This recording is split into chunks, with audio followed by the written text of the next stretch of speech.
नमस्कार। अनादि टीवी के खास कार्यक्रम खास खबर खास नजर में आपका स्वागत है। मैं हूं आपके साथ अभिनय सिंह चौहान।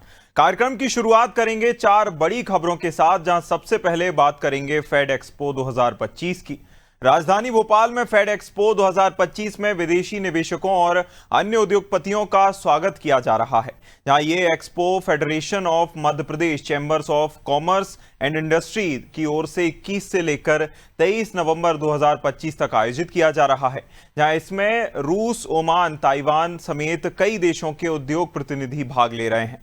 दूसरी खबर में बात करेंगे खूंखार नक्सली हिडमा के एनकाउंटर पर उठ रहे सवालों को लेकर, जहां नक्सली कमांडर माडवी हिडमा की मौत के बाद बड़ा राजनीतिक विवाद भड़क उठा है। छत्तीसगढ़ युवा कांग्रेस की राष्ट्रीय सह सचिव प्रीति मांझी ने हिडमा के समर्थन में लाल सलाम कॉमरेड हिडमा लिखने से कांग्रेस संगठन में हड़कंप मच गया है, क्योंकि हिडमा देश का सबसे खूंखार और इनामी नक्सली माना जाता था।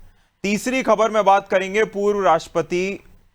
पूर्व उपराष्ट्रपति जगदीप धनखड़ की, जहां 21 जुलाई को उपराष्ट्रपति पद से इस्तीफा देने के बाद आज पहली बार पूर्व उपराष्ट्रपति जगदीप धनखड़ भोपाल पहुंचे हैं। वे रविंद्र भवन में राष्ट्रीय स्वयंसेवक संघ के वरिष्ठ सदस्य और अखिल भारतीय कार्यकारिणी सदस्य मनमोहन वैद्य की पुस्तक हम और ये विश्व के विमोचन समारोह में शिरकत करेंगे। ये उनका इस्तीफे के बाद पहला सार्वजनिक कार्यक्रम है और राजनीतिक दृष्टि से इसे विशेष महत्व दिया जा रहा है।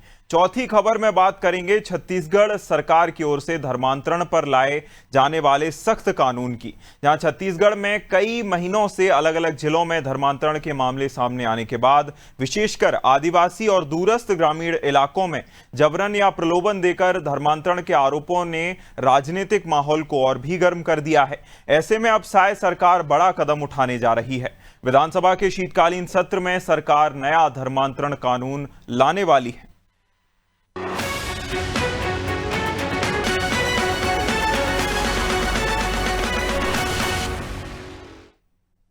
राजधानी भोपाल में फेड एक्सपो 2025 में विदेशी निवेशकों और अन्य उद्योगपतियों का स्वागत किया जा रहा है। ये expo federation of Madhya Pradesh chamber of commerce and industry की ओर से 21 से लेकर 23 नवंबर 2025 तक आयोजित किया जा रहा है। इसमें रूस, ओमान, ताइवान और अन्य देशों के उद्योग प्रतिनिधि भाग ले रहे हैं।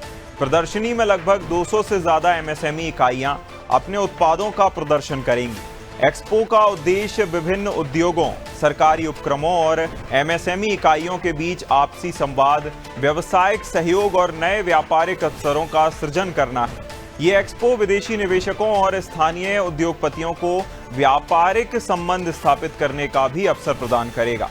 इसी कड़ी में मुख्यमंत्री डॉक्टर मोहन यादव ने जीआईए एग्जीबिशन सेंटर गोविंदपुरा में फेड एक्सपो 2025 में आने वाले विदेशी निवेशकों और अन्य उद्योगपतियों का स्वागत किया। सीएम ने कहा कि मैंने उद्योगपतियों को जमीनें वितरित नहीं की, उन्हें उद्योग लगाने के लिए आमंत्रित किया है। मुख्यमंत्री डॉक्टर मोहन यादव ने कहा कि इस देश की आजादी के बाद रशिया के साथ दोस्ती की मिसाल चलती आई है और ये गर्व की बात है। उन्होंने कहा कि सरकार 5 साल रहेगी और जाएगी, लेकिन उद्योग हमेशा रहेंगे। मध्य प्रदेश सभी संभावनाओं वाला राज्य है, जहां सीएम ने कहा कि इंटरैक्टिव सेशन में वे उद्योगपतियों से 1-to-1 चर्चा कर प्रदेश में निवेश और रोजगार के नए अवसरों को विस्तार देने पर भी चर्चा करेंगे।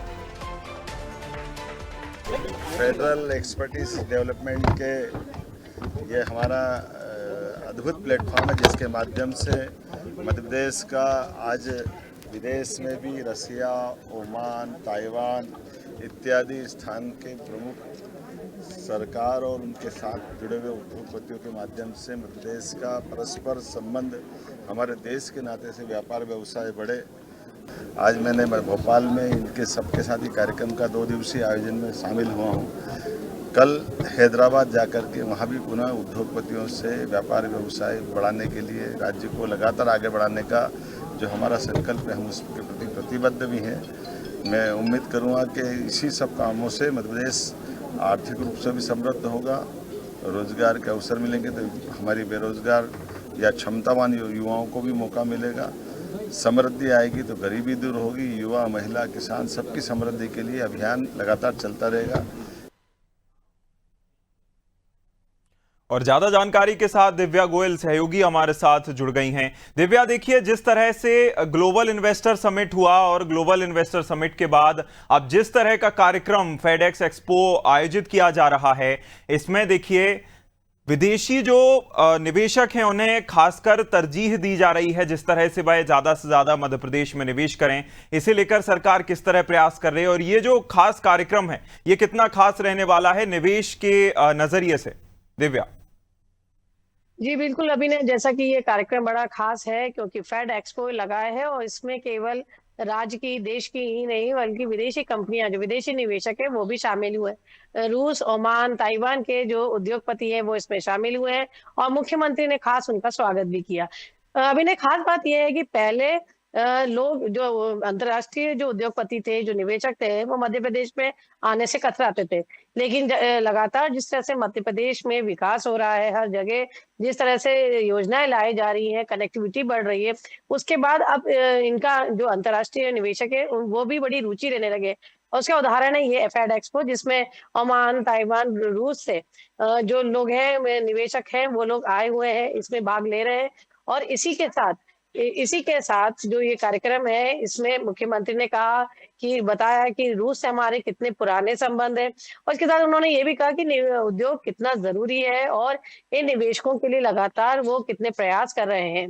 और यहाँ पे ये जो 2 दिवसीय एक्सपो लगा है, अभी मैं बताना चाहूंगी कि इसमें कई सारी कंपनियां हैं और इसमें इन्होंने अपने उत्पाद भी प्रदर्शित किए हैं। तो जिस तरह से GIS हुआ था भोपाल में, उसके बाद अब जो ये फेड एक्सपो हो रहा है, तो ये कहीं ना कहीं निश्चित रूप से एक बड़ा महत्वपूर्ण कदम है क्योंकि कल अभिनय मुख्यमंत्री जी हैदराबाद भी जा रहे हैं, वहां से भी निवेशकों से 1 to 1 करेंगे। तो ऐसे में लगातार कोशिशें की जा रही है कि ज्यादा से ज्यादा निवेश मध्य प्रदेश में आए और उसी की परिणति है कि जो ये फेड एक्सपो है इसमें रुचि ली है जो उद्योगपति है, निवेशक है, उन्होंने और अपने उत्पाद भी यहाँ पे प्रदर्शित किए हैं।